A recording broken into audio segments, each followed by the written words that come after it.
Hey, it's your boy JB. I'm just back from honeymoon. First recipe up since coming back is inspired by a trip to Italy and a fantastic Italian market in New York City.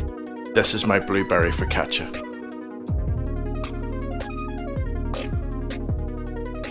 You've all seen me make bread dough 1,000 times. Get the recipe in the card above. Push the dough out with your hands in order to fill a square baking tin.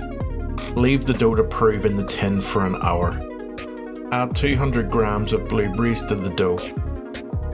Use your fingers to push the blueberries into the dough.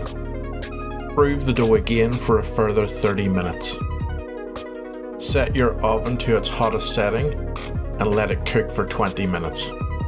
As always, follow the hashtag @FatLadFood, and if you like what you see here, subscribe to the channel and hit that like button if you enjoyed the video.